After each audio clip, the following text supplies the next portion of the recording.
kuasailah kemampuan-kemampuan jurnalistik, misalnya kemampuan bahasanya, kemampuan etika, kode etik jurnalistiknya, kemampuan memilih diksi atau pemilihan kata dalam suatu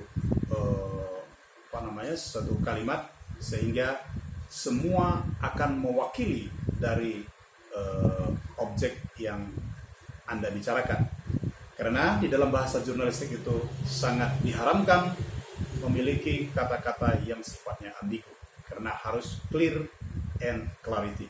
Misalnya ketika Anda menyebut meja, maka orang berpikir meja mana yang harus mereka pikirkan. Bisa saja orang memikirkan tentang meja makan, bisa saja orang memikirkan meja belajar, bisa juga orang memikirkan meja dan sebagainya. Ketika objek yang ingin Anda bicarakan adalah meja makan, maka tulislah meja makan, jangan berhenti pada meja saja, karena akan menimbulkan penafsiran-penafsiran yang berbeda. Penting saya sebutkan tadi bahwa keahlian jurnalistik itu antara lain adalah Anda juga harus memahami nilai berita. Seperti apa sih yang dianggap punya nilai berita itu? Ada pakem-pakem yang bisa Anda pegang sehingga Anda mengetahui bahwa news value atau nilai berita itu bermanfaat bagi kemampuan Anda untuk menulis. Nah, lantas apa sih berita itu gitu loh. Jadi tidak semua peristiwa yang ada di luar sana menjadi berita, tidak semua pernyataan-pernyataan tokoh publik itu menjadi berita. Lantas apa berita itu?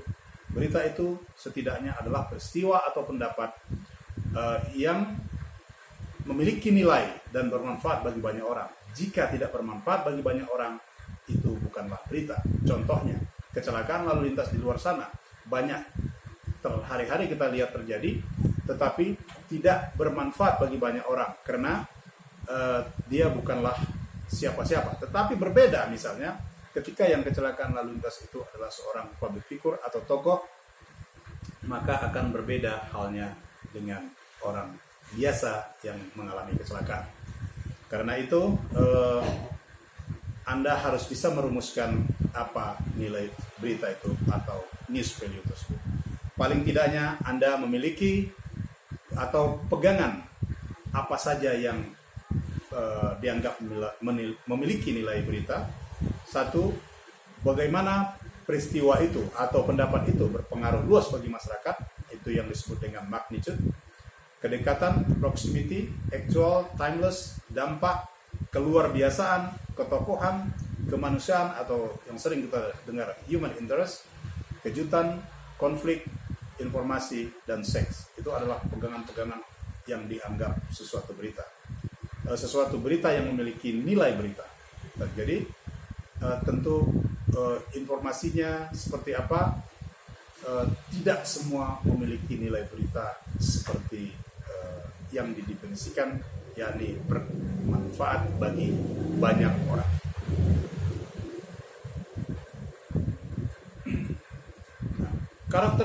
Karakteristik bahasa jurnalistik itu sederhana, singkat, padat, lugas, jelas, jernih, menarik, demokratis, populis, logis, gramatika, hindari kata bertutur, hindari istilah asing, kalimat aktif, hindari istilah teknis, sesuaikan dengan etika yang berlaku. Artinya Anda tidak bisa menggunakan bahasa seenaknya saja tanpa memperhatikan etika-etika yang berlaku atau norma-norma masyarakat.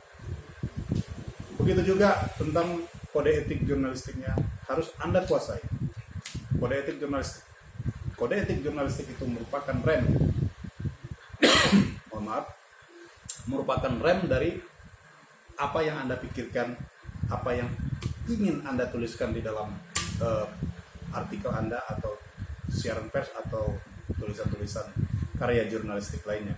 Dengan kode etik jurnalistik itu Anda bisa memahami atau bisa menghindari hal-hal yang kemungkinan berbahaya bagi kehidupan Anda.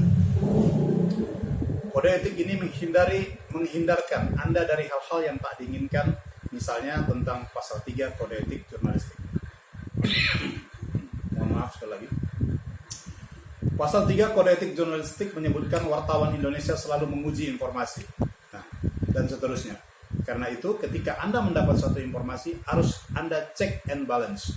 Harus ada check and recheck bagaimana suatu informasi itu benar atau tidak. Sehingga Anda bisa terhindar dari masalah-masalah hoax. Nah, karena itu modal dasar menulis itu tidak sulit sebenarnya. Pertama, rajinlah membaca, karena membaca itu adalah akan membuka wawasan Anda. Peka terhadap lingkungan, artinya Anda menggunakan intuisi Anda untuk melihat masalah-masalah di luar sana, sehingga Anda bisa menjadi seorang penulis.